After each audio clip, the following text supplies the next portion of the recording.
అనుదినమన్న శ్రోతలకు మన ప్రభువును రక్షకుడై ఉన్న యేసుక్రీస్తు యొక్క సరిసాటి లేని మహా గొప్ప పరిశుద్ధమైన నామమునందు శుభములు. నేడు 2024 సంవత్సరము ఆగస్టు మాసము 11వ తారీఖు ఆదివారం నాటి ధ్యానాంశము పిలువుడని చెప్పాను.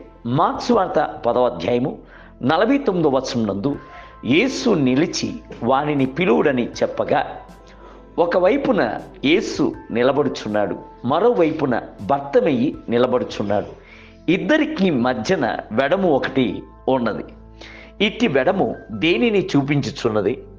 పాపము ఒకటి మాత్రమే దేవునికిని మనకును వెడమును కలుగజేయుచున్నది. బైబిల్ గ్రంథము సెలవిచ్చుచున్నది, మీ దోషములు మీకును మీ దేవునికిని మధ్య అడ్డముగా వచ్చేను. యెషయా గ్రంథము 59వ అధ్యాయము 2వ వచనం. ఆదాము అవ్వ పాపము చేసినప్పుడు ప్రభునకును వారికిని మధ్యన ఒక గొప్ప వెడము కలిగెను. ఇస్కరియోతు లోనికి వచ్చిన పాపము నిరంతరమైన వెడముగా వానిని ప్రేమగల ప్రభు వద్ద నుండి వేరుపరిచెను.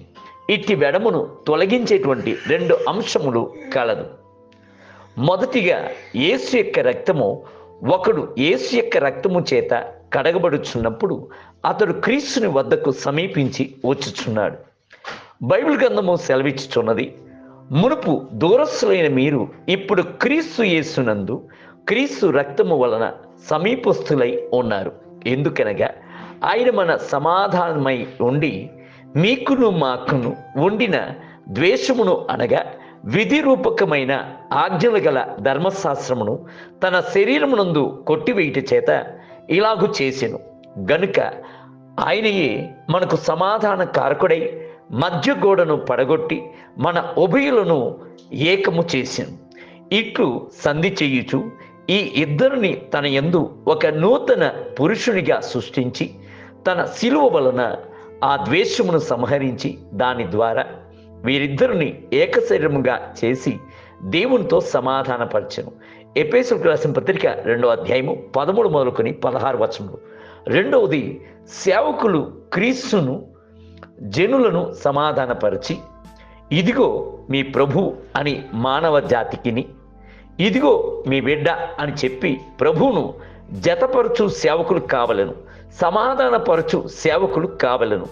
దీని కొరకే యేసు ఆనాడు తనకై శిష్యులను ఏర్పరచుకొనెను.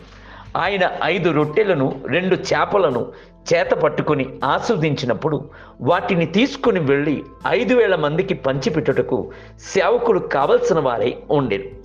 ఆస్వాదింపబడిన వాక్యమయ్యున్న రొట్టెలను, లోతైన ప్రత్యక్షతలను జనుల వద్దకు తీసుకుని వెళ్ళుటకు సేవకులు కావలెను. లాజరును సజీవముగా లేపుటకు ప్రభు సిద్ధముగా ఉండెను. అయితే ద్వారమునందు గల రాయిని దొర్లించుటకు ఆయనకు జనులు కావలసిందై ఉండెను. లాజరు యొక్క కట్లన్నిటినీ విప్పి వేయుటకు ఆయనకు తోటి సేవకులు కావలెను. ఒక పక్షవాయు గలవాన్ని యేసుని వద్దకు తీసుకుని వచ్చుటకు 4 అవసరమై ఉండేను. అపోస్తులైన పౌలు రక్షింపబడటకు ముందు పౌలుగా ఉన్న సమయమునందు దమస్కు వీధుల యందు అద్భుతముగా క్రీస్తుచే దర్శింపబడెను. పరలోకపు వెలుగు ఆయనపై పడెను. కన్నులు గుడ్డితనము చెందెను. ఆయనను అట్టి సౌలును పౌలుగా రూపించేటువంటి ఒక అననీయ ఆయనకు అవసరమై ఉండేను. నేడు శరీరం నందు గల క్రీస్తు మన మధ్యన లేడు. మేలు చేసిన ఆయన హస్తములు శిలువ మ్రానుతో కొట్టబడెను. గ్రామమంతటా చుట్టూ తిరిగిన ఆయన యొక్క పాదములు శిలువలో కొట్టబడి రక్తము స్రవించుచుండెను. దేవుని బిళ్ళారా, నేడు మీరే ఆయనకు చెయ్యిగాను కాలుగాను ఉన్నారు.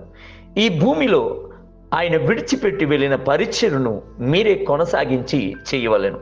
నేటి ధ్యానమునకై ఆయన మనలను క్రీస్తు ద్వారా తనతో సమాధానపరుచుకును ఆ సమాధానపరుచు పరిచర్యను మాకు అనుగ్రహించెను. కొరింథీయులకు రాసిన 2వ పత్రిక 5వ అధ్యాయం 18వ వచనం.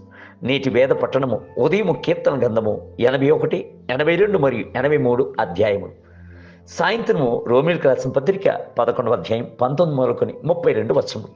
ప్రభు ఈ పునరుద్ధానపు దినమునందు మిమ్ములను ధారాళముగా దీవించునుగాక. ఆమేన్.